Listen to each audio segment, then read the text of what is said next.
Ladies and gentlemen, my name is Michael Brownlow. Today is July the 6th, 2015, and I'm in Dallas, Texas. I'm with Professor William Pulte of SMU College, retired now, and like myself, Professor Pulte has researched the Kennedy assassination a number of years, and of course I was present in Dealey Plaza as a young boy. I went down with my aunt and my grandmother, who was visiting from my hometown Amarillo that morning, and Miss Jeffy Mae Spencer and Miss Annie Mae Smith, Miss Lila Bradley. We all went down that morning to see President Kennedy. We caught the bus.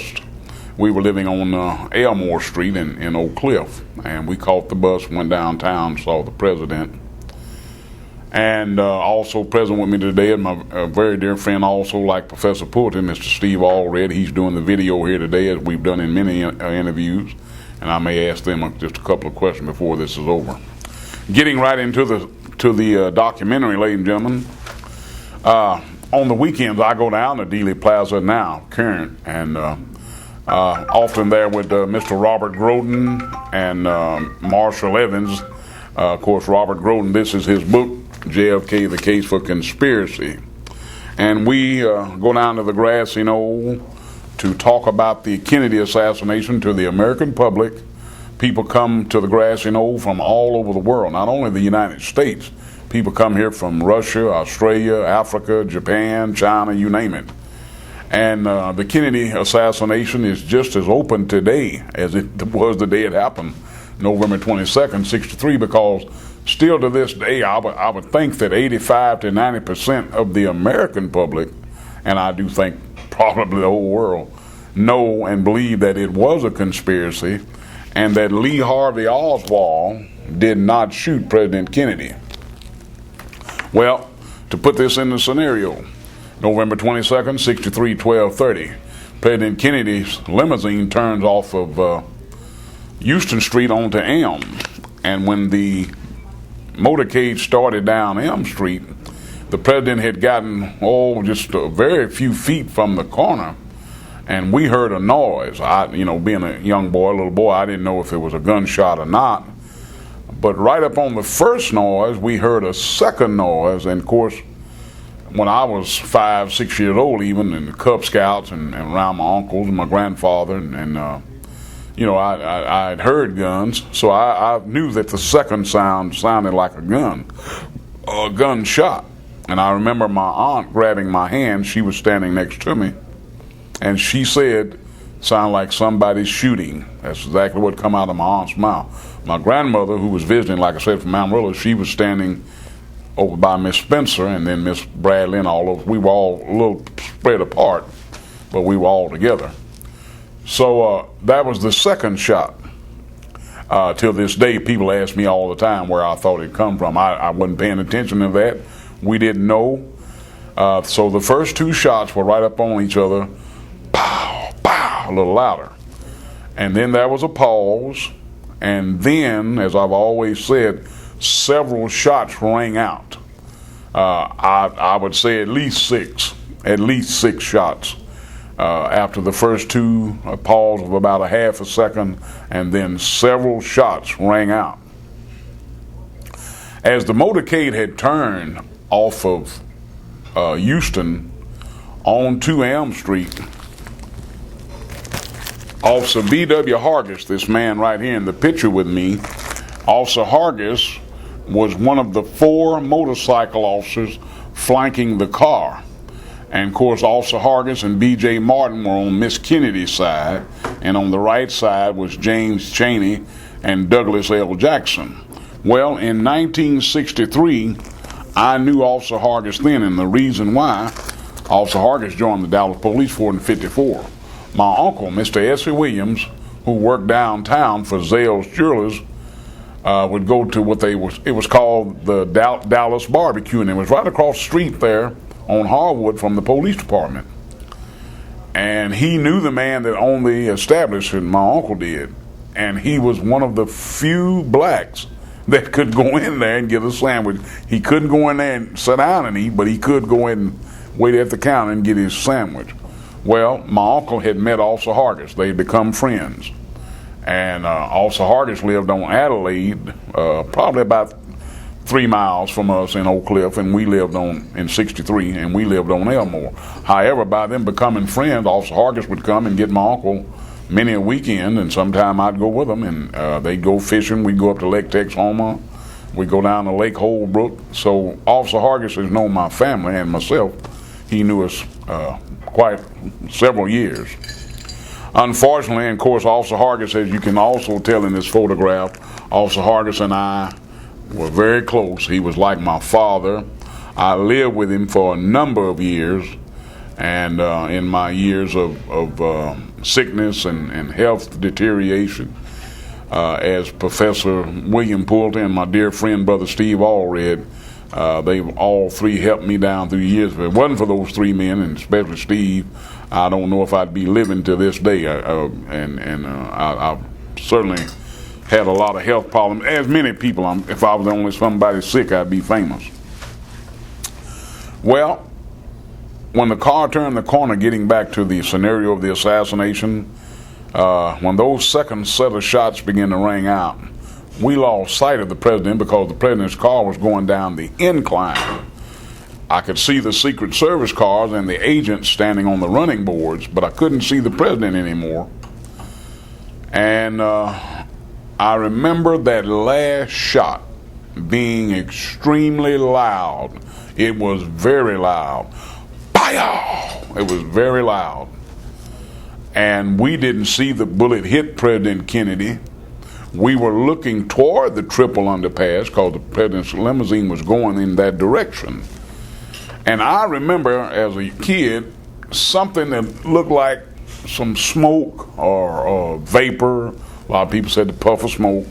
But it was down with what they call, and what Officer Hargis is also the man who coined the phrase.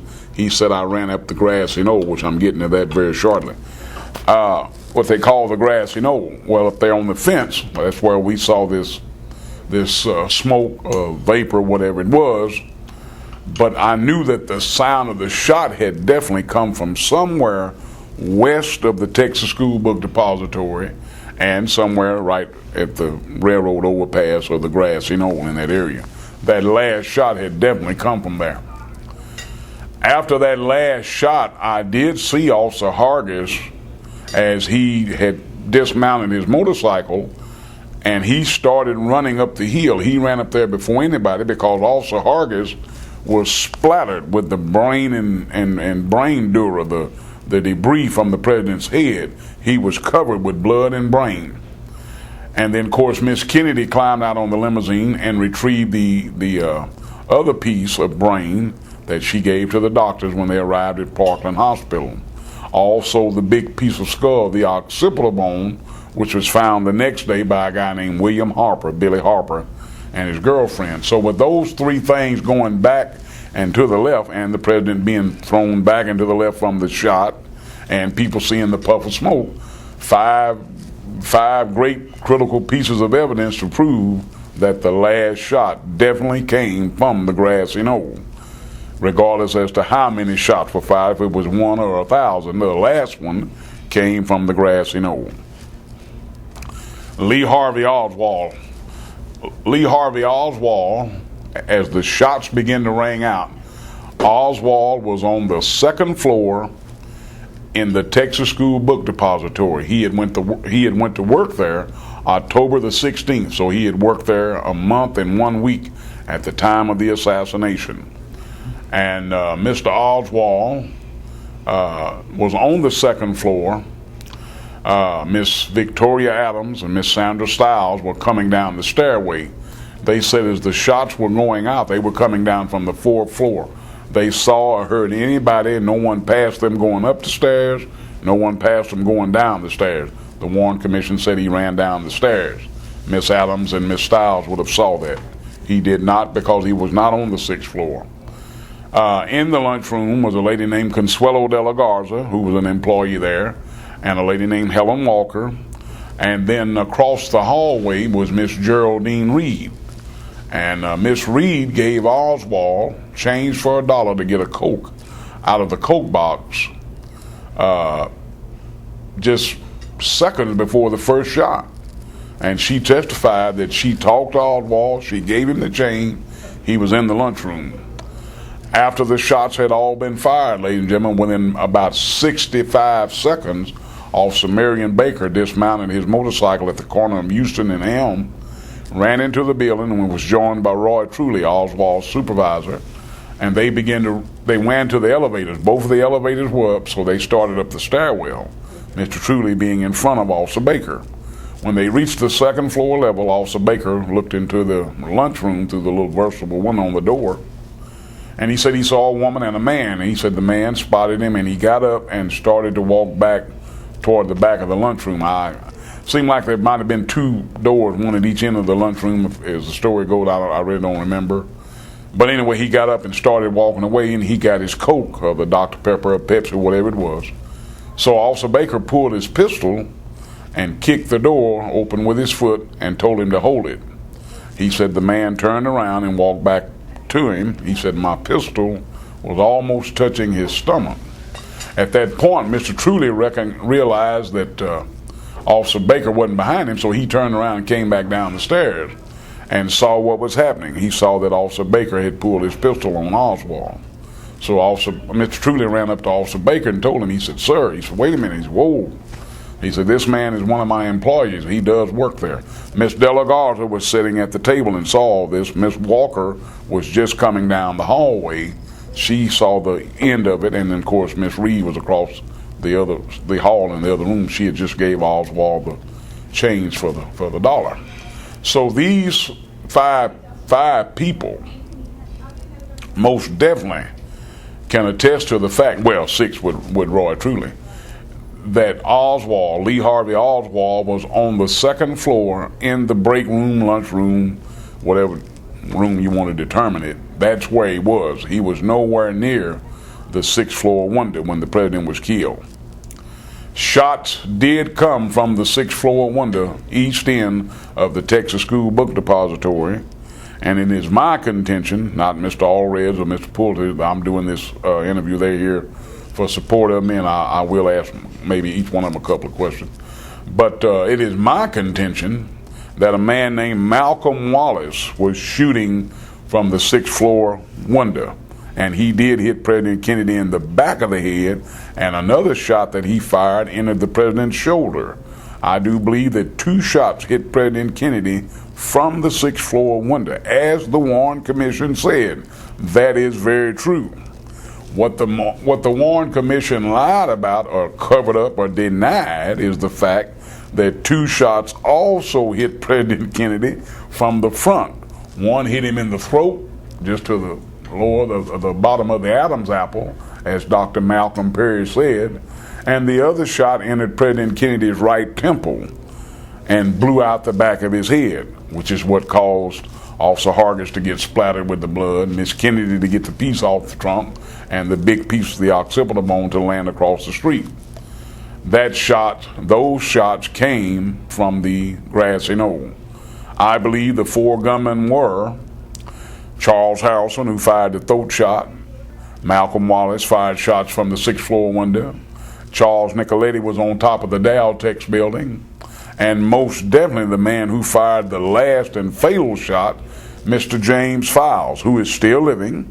He's in Statesville Prison up in Joliet, Illinois.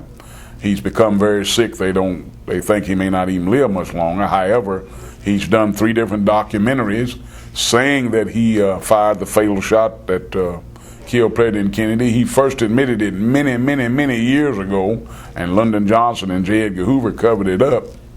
I certainly believe his story. Everything that he has told has turned out to be factual. He's 74 years old, same age that no, he's 76. I'm sorry, same age as Oswald would be if Oswald was living.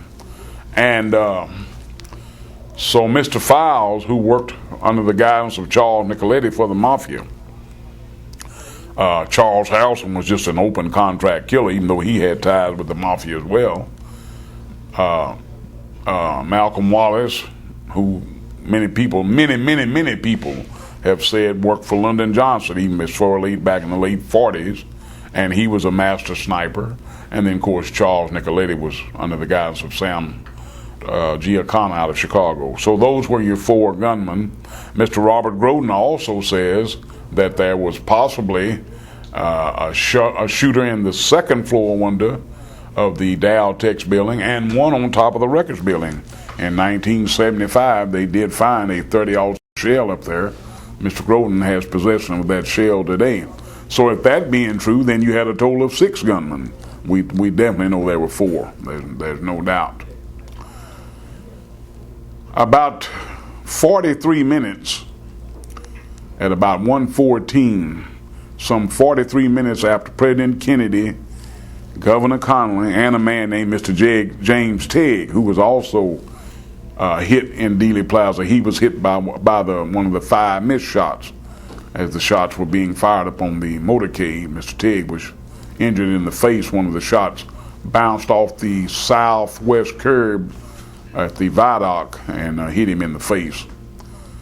Some 43 minutes later, at the corner of 10th and Patton in the section of Dallas known as Oak Cliff, Oakcliff, and that's where I basically grew up all my early life, and I've lived there in late life as well. Been all over the Dallas area, but grew up in Oak Cliff. At 1:14 p.m., 1:15 p.m., somewhere in that minute, give or take, at the corner of 10th and Patton, a Dallas police officer named JD Tippit was shot and killed. He was hit 4 times. The assailant, the man who shot him across the hood of his squad car in the middle of 10th Street, just east of Patton.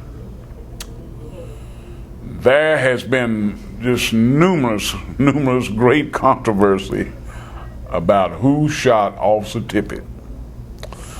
Me, myself, Michael Brownlow, and that's my name, I have always said that Lee Harvey Oswald shot Officer Tippit. Could I prove that? No. Do I know that? No. But the reason I say that Oswald shot Officer Tippit, I have always firmly believed from my years of research and from what several old retired Dallas police officers, many who have now passed on, but a few of them still living, they all felt the same, that JD Tippit had been ordered by Jack Ruby to kill Lee Harvey Oswald after the assassination of President Kennedy, and that Tippit knew exactly where Oswald was going.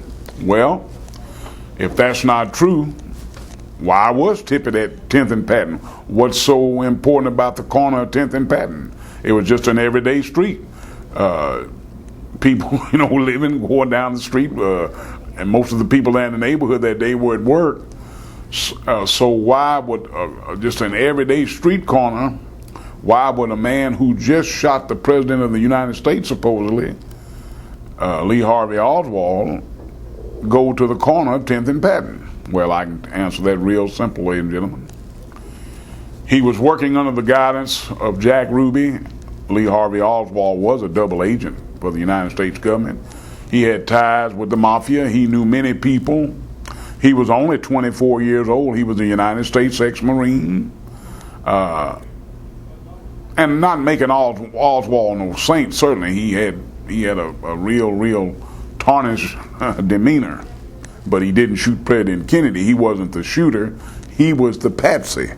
And after the president was shot, JD Tippit was going to kill Lee Harvey Oswald. And the reason Oswald was on 10th Street, Jack Ruby had ordered him to go to the home of one Max Long, who lived at 323 10th Street. And this is where Oswald was on the way to. He had been told he was going to be picked up there and taken out to what some people call Redbird Airport. It's in the Redbird edition. Initially named Executive Airport when it first opened, but the Redbird Airport. And this is what Oswald was doing. However, being in the second floor lunchroom at the time the shots were hitting the president, I think Oswald realized, and I think it was at that very time that he realized he had been set up, or was being set up, and he panicked. He got scared. He left the book depository at about 1:33. I think the Warren Commission hit that right on the nose. He walked over and walked up Elm Street, got on a bus, came back, and got off the bus at Elm and Lamar, and then walked down to the Greyhound bus station and got into a taxi cab driven by one Mr. William Whaley. Mr. Whaley said he let Oswald out at the corner of 500 Beckley and Neely, and then Oswald walked back to the rooming house from there. Professor Pulte, let me ask you one question real quick. Steve's going to hit you there with the camera just for a second. In your years of research, and you can be totally honest, Professor Pulte, what do you think of the Tippit shooting? Do you think Oswald shot Tippit?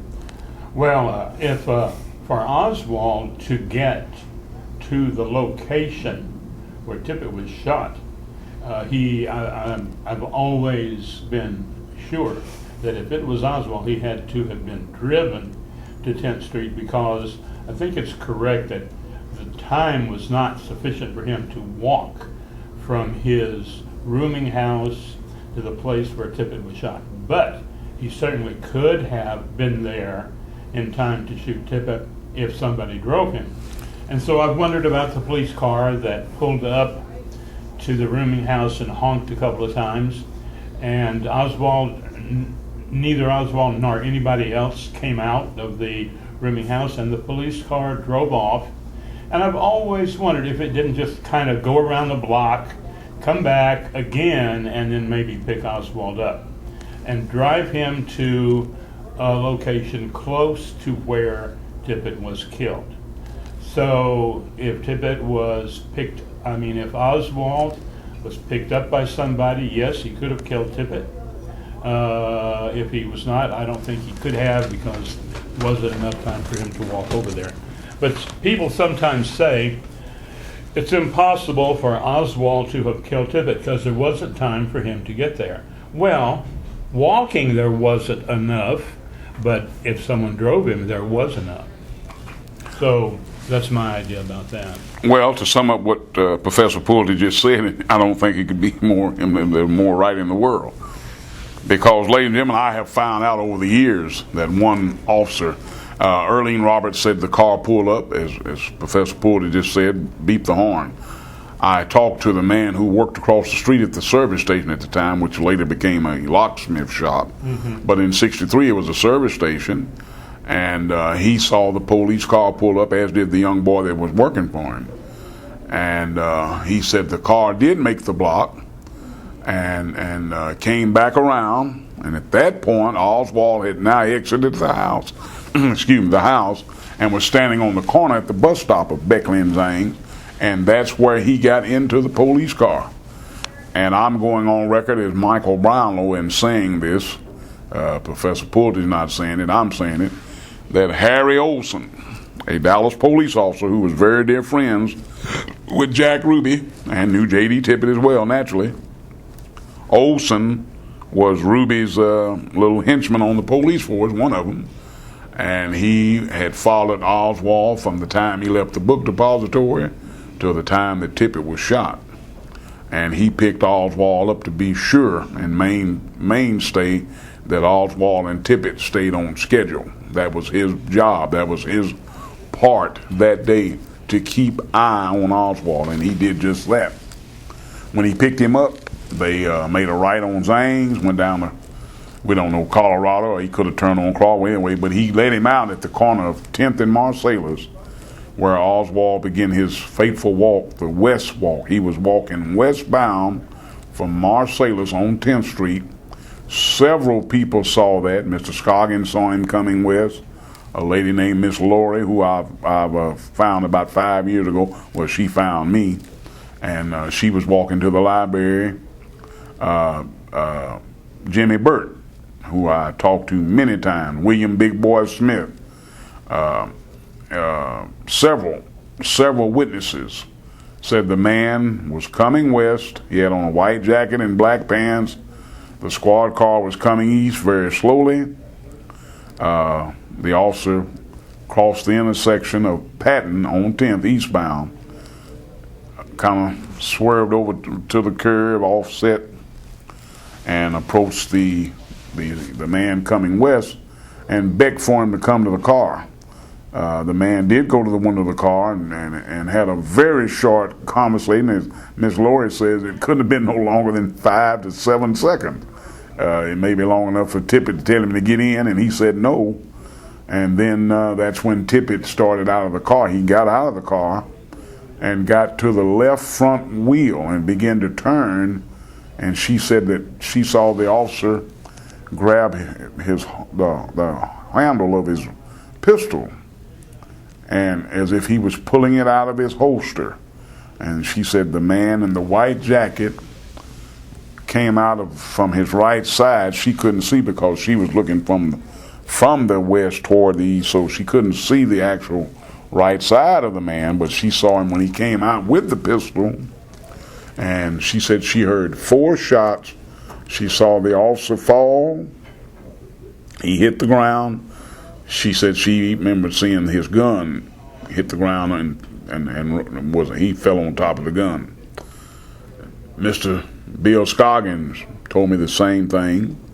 Mr. Domingo Benavides, who you and I, Bill, both knew, said the same thing. Jimmy Bert told me the exact to that point of it.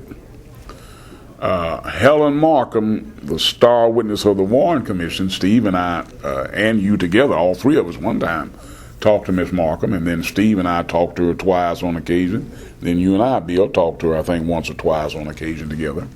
We all 3 met her later husband, Mr. Grant, Richard Grant. Miss Markham is the only one that said the man was walking east, that he had crossed the street as she was walking south on 9th going up to Jefferson to catch the bus. She also said that he ran up the alley, and as to where all the other witnesses said that he ran completely down Patton to Jefferson and made the right and then continued his flight, where he later ended up at the Texas Theater. I think Miss Markham's, she certainly was there. She was a very nice lady. She saw what she saw, but she got excited and made some mistakes, as many other witnesses at the assassination of President Kennedy and at the shooting of Officer Tippit, and witnesses who were in the theater when Oswald were. People get excited. Some people see one thing. This person sees something. Steve and I have talked about that many, many times. No, everybody's not going to see the same thing. You might get 5 or 6 people who see and say the very same thing. You may get 5 or 6 people over here who will tell you something totally different, yet they're all there looking at it. So that's what eyewitness account. People talk about it being not valid or not being that good. Well, you have to take all points in. You have to take everybody's and put it together. A great policeman, if he's a good detective, can do that and put the scenario together the best he can. That's all they can do. Sometimes you'll get a case where all the witnesses will tell you the same thing. And usually when that happens, that's solid gold truth. Sometimes you'll get a lot of controversy and differences. So it's just something you have to wait. But anyway, what we know is Officer Tippit was definitely shot. Now, Mr. Scoggins, Helen Markham, the next day, this is what Jimmy Bert said. When he saw the man cross Denver and 10th going west, he looked him in the face. Mr. Bert said he lit a cigarette and he saw this man walking west. He was standing on the north side of 10th. The man was on the south side going west. Mr. Bert standing over here, and he looked at him. He told me. He said, I looked him dead in the face. Jimmy Bert was very, very young. He was, at the time, he was 23 years old and had good eyesight. He was AWOL. He was home from the service, and he didn't go back when he was supposed to. So he was AWOL. He later got in a little trouble. And He said he saw the man. He looked him in the face. He was, across the street from him. So you're talking 15 feet, maybe, in footage, 20 feet. And the man looked at him. And Jimmy said he lit his cigarette. And the man continued on up. He saw the police car coming eastbound, real slow. And he was just standing out there on the sidewalk or at the house where he was. The people didn't smoke, didn't allow smoking inside. He had went out. And his friend William Smith was standing on the porch. He too saw the man. He said he saw him in the face. And they looked at him. And of course, my point being is both of these men, later that Saturday, identified Lee Harvey Oswald as the man they saw. Now, here's another scenario that we, Brother Steve, Professor Pult, and myself know. We definitely know that in the summer of 63, at least from the summer of 63, June, up till the time of the assassination, there was a man, or maybe two, definitely one, in Dallas impersonating Oswald. Many people had saw this man, many people. And he looked so much like Oswald, some of them said that you would have thought he was his twin brother. Because, for instance, when Oswald was arrested in New Orleans, and that was, around July, Bill, of 63? I believe so. Well, and Brother Steve, Oswald stayed in jail.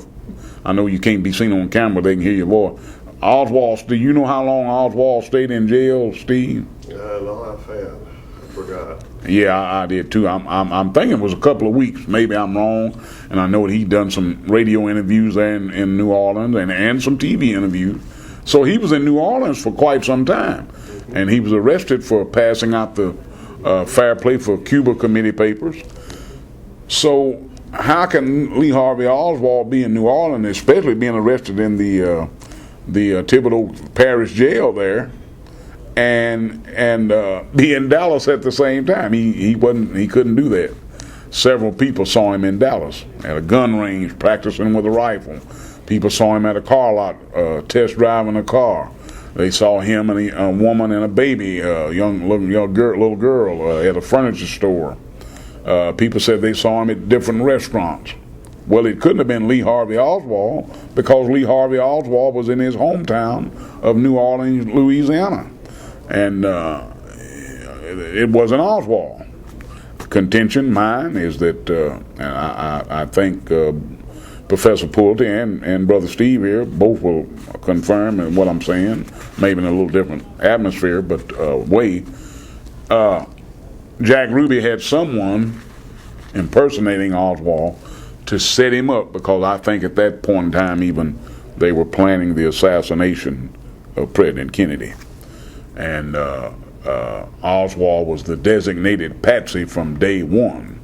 Like I said, that's what he didn't know. He did not know that he was being sought out to be the patsy. So it was a mass conspiracy. I want to put this on YouTube, ladies and gentlemen, and I want to say something today I've never said before. God knows I wish that he was sitting here with me now. And let me say, 5 days before he died, on April the 20th of 2014, and you can see the interview on YouTube. I've showed it to Steve, and I think Bill said he's seen it one time. Officer Hargis did an interview April the 20th, 2014, 5 days before he died. Miss Hargis was sitting there with him. You can see it on the YouTube. He's wearing a black shirt, and it was done at the hospital 5 days before he died. But ladies and gentlemen, in 1971, Officer Hargis and I went to a house over on Marcellus. Steve has heard me talk about this many times. He also can affirm that Officer Hargis said to him, yes, me and Michael did go to a house in 71.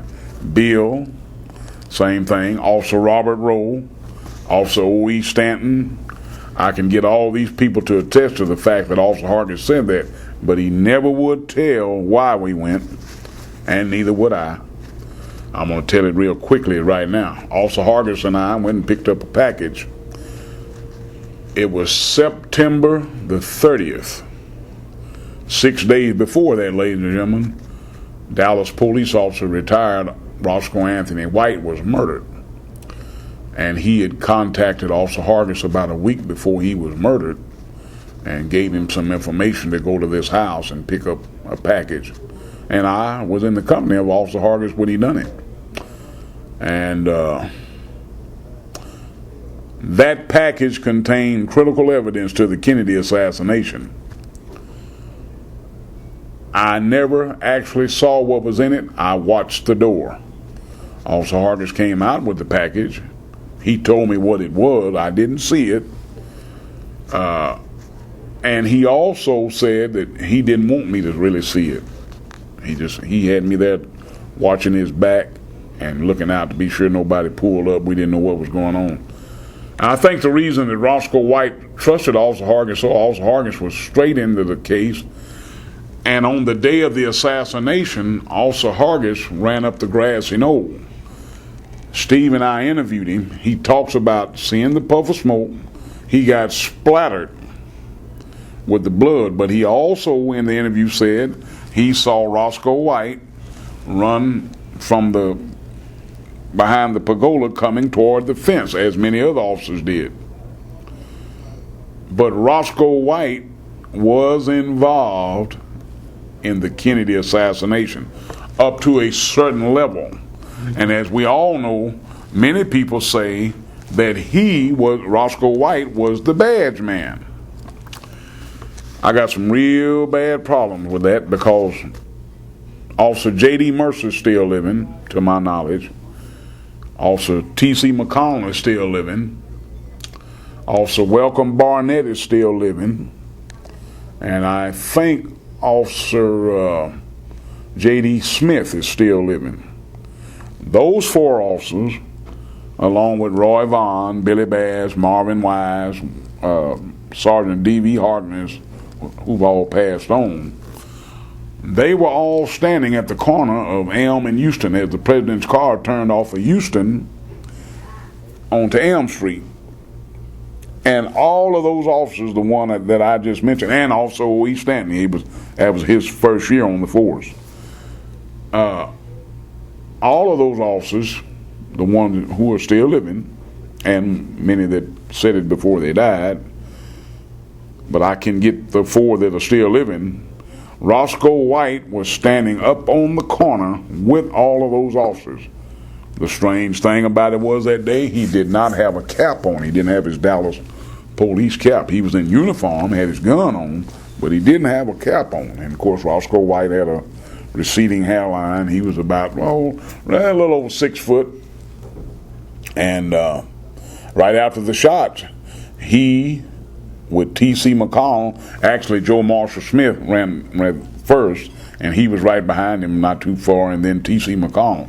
Officer Haras came up this way from the street, and he saw him, and he hollered at Officer Haras, as Officer Haras said in the interview that Steve and I did it. He said, "Bobby, go to the other side," meaning go to the other side of the railroad trestle, thinking that somebody had crossed the trestle.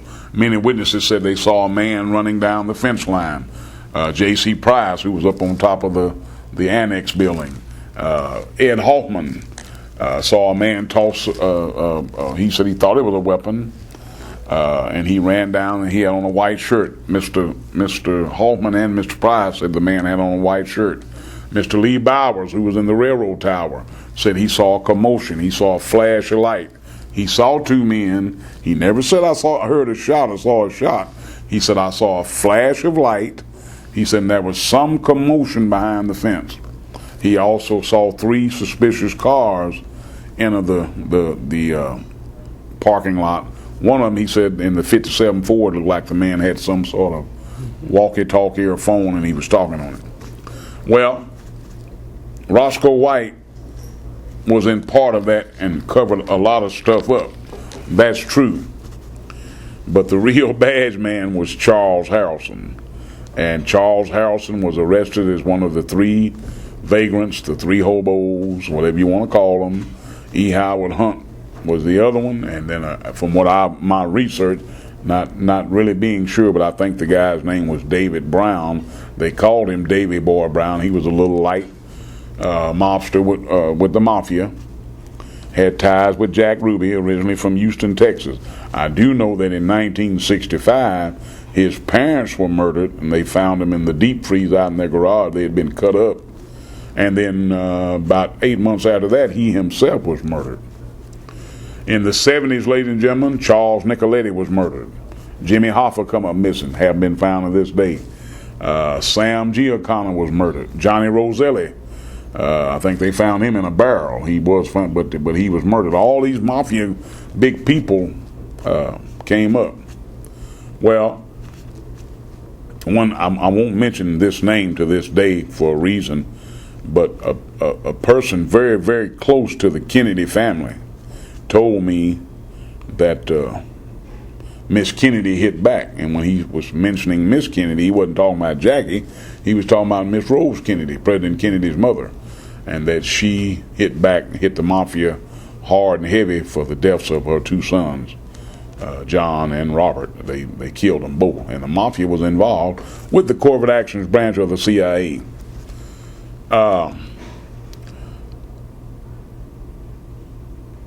Brother Steve and I have worked on the Kennedy assassination now for, since 2002, most definitely, 13 years. And I had gotten some information. Steve took me over, and we went over to this lady's house. Supposedly this lady has a film. I later confirmed that she does have the film. And Steve and I pulled up, and we got out, and we went up to the door. Well, amazingly, and Steve's a living witness to this, she had moved the week before. It was kind of weird. But the guy across the street saw us, and he watched us from the time we pulled up. So as we were heading back to the car, this man comes out and meets us in the middle of the street. And we hadn't said a word to this man, and he said, are y'all looking for Miss Jerry? That's her first name. I will not say her last name. Because I understand she's still living, and I still would like to talk to her very much. But her first name is Jerry. And Steve said, yeah, we are. He said, how'd you know that? He said, you probably want to see that film. And he said he saw it, that she had showed it to him one time. He said, there's always been the story about the woman filming the black and white film at the fence. And in this film, you can see the shooters, the badge man, everybody in this film. And I had gotten some information about that. Another great thing that happened on the day of the assassination, on the 40th anniversary, Mr. Groden, I've worked for Robert some 7 years, and Steve came down, started coming down in 2001, late 2001, 2002, and we'd all be there together. Mr. Marshall Evans was gone at that time. He's with Mr. Groden now, and has been with him before that. But I worked for Robert myself right at 7 years. And Robert had went up to the symposium at Duke University for the 40th anniversary. And Steve and I were selling his products in our DVD Shattered Friday. This was November the 22nd, 2003, the 40th anniversary. But this particular incident I'm going to talk about happened the day before, November the 21st, 2003. Steve and I was in the plaza with Mr. Brant Kennedy, and Bill and Gail Newman had come. Professor Pulte and Miss Pulte came. And I also like to say at this time, ladies and gentlemen, the man sitting next to me, William Pulte, he lost his wife about a month and a half ago. Miss Pulte was a very stoned lady, and when I say stoned, she was a woman who would tell you like it is. She'd let you know what she was thinking, and she had a heart of gold. Fed me many times and helped me in many, many ways, and taught school. She was a Dallas mentor of being a school teacher, and a very, very intelligent lady. And unfortunately, she had some health problems that she couldn't overcome. Fought a pretty good battle with it, but she just couldn't. And we lost her a few weeks back, and I know Bill misses him, their son Greg, and I truly believe Miss Pulte's up in heaven looking down, and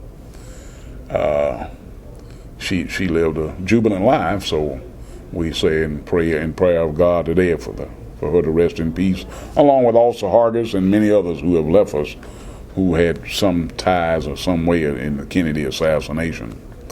But getting back to the story, when the assassination took place, ladies and gentlemen, so many things happened that today, as it is still very much alive, we have many stories, but I think one of the greatest is what I'm finna to say now. I'm going to end this very shortly in another 10 minutes, but there was a young couple sitting on the grassy knoll. There was a park bench up there at the time, and they were a young black couple. The man was 21. The lady was 23 at the time. They came up from Houston, and they had come. She was trying to enter Southern Methodist University, where Professor Pulte worked for some almost 41 years. Mm-hmm. Well, in '63, that wasn't going to happen because they were black. It was hard, but she was challenging the quest. You may say she wanted to know why, and she had met with one of the assistant dean early that morning at about 9 o'clock. They stayed over at SMU till about 10:30 after the meeting with the dean, and they caught a cab and came down to back downtown. They were going to catch the bus later that evening. I think their bus was scheduled to leave at 3:30. And going back to Houston. So they came downtown and were just walking around. Then they remembered, they said, and they knew that President Kennedy was scheduled to come to Dallas. They didn't know where they were. They were in Dealey Plaza. And she told me, so Steve and I were working, like I said, November 21st, 2003. The only thing that Steve can attest to, he saw the woman approach me. We were standing there, and she walked up and she said, "You're Big Mike." I said, "Yes, ma'am." She said, "Well, I would really, really like to have a conversation with you." She said, "I really need to talk with you." It was very busy. On the 40th anniversary, it was more people than the 50th. The 40th anniversary was the big one to me. There was many people there. So anyway, I told her that, and I said, "Ma'am," I said, "Are you in a big hurry, or can you?" And she said, "No."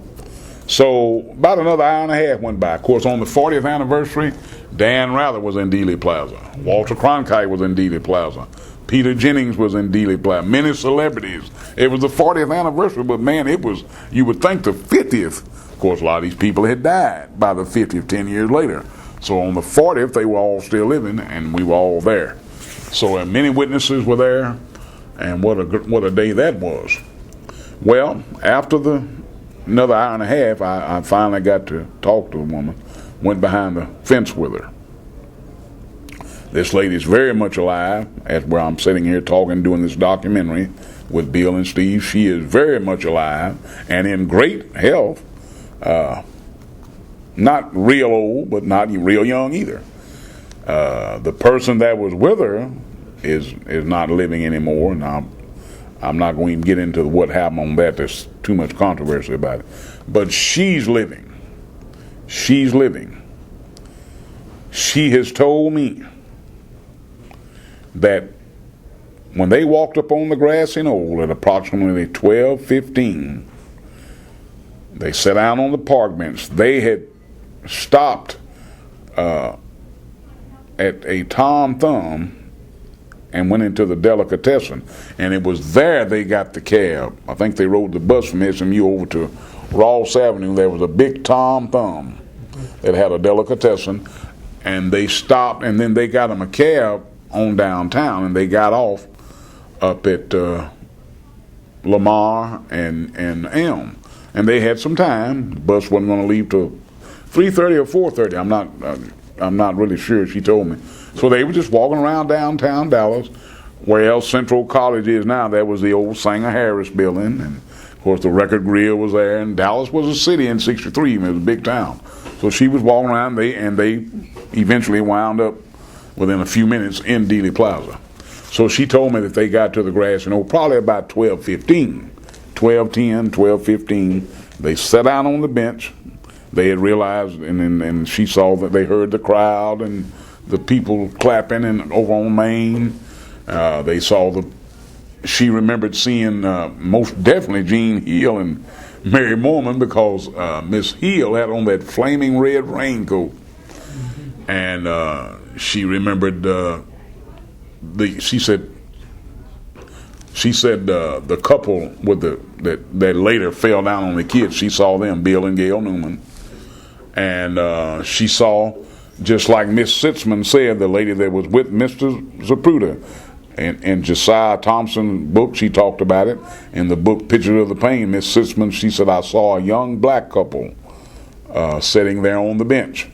Mr. Emmett Hudson told me that as he walked to stand on the steps, he said, I passed a young couple. He said there was a black couple. He used the word Negro. He said there was a Negro woman and a young boy there, and he said I passed them and talked to them.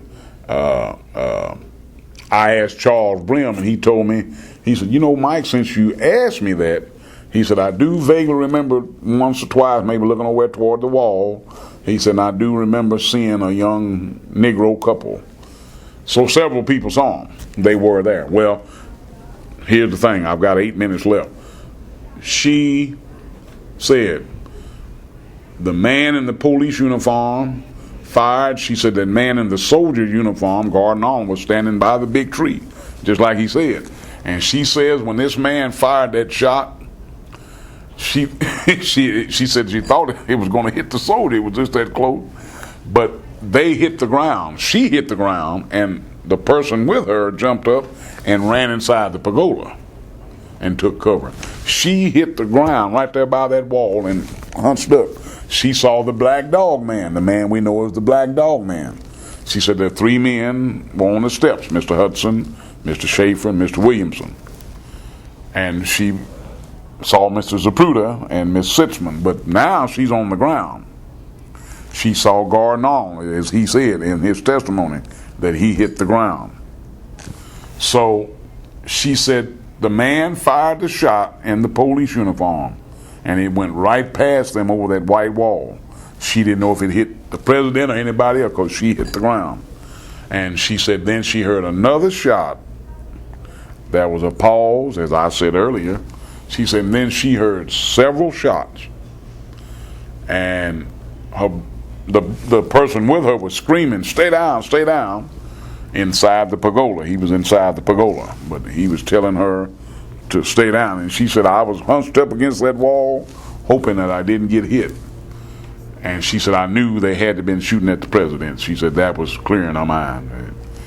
So after the shots, she said probably within 10 or 15 seconds, she raised up and she looked toward the fence, and the 2 men that she had saw behind the fence were now gone. Mm-hmm. She saw the soldier going on, still on the ground. The Black Dog Man turned and came past them, went between the fence and the pagola, and went around she saw him no more. And many people have mystified the black couple. Who are they? I know who she is. When she gets ready, she's told me, and if I'm still living and she's still living, and she decides she wants to come forward, I'm going to be the one she does it with. She's guaranteed me that. She's not going to talk to anybody else. She will not. She will talk to me. And Steve, I've told her about Steve and Professor Pulte, so she knows about those 2 people. She has seen Steve, because the day that she approached me, he was there. They would be the 2 critical witnesses. So living, she is the witness. There is no other witness, and she has a story to tell. I didn't tell all of it because I want her to tell it, but I wanted to mention, as I mentioned them, and now it's out. I know everybody's seen it on about the black couple, who they are. Some people are even using a name. Of course, she gave me a name, Miss King, and that's not her real name. That's a name that she chose to go by. That's not her real name. So I hope this little documentary has give some insight. Professor Pulte, do you have anything else you'd like to add, sir? Mike, I know your time is running a little bit short, but I was wondering if you could take a minute or two and describe the testimony of Doris Holan regarding the Tippit murder. Yes, sir. And I we're think gonna end and we're gonna put in another tape, and we're gonna be right back, ladies and gentlemen, in about 2 minutes, 3 minutes.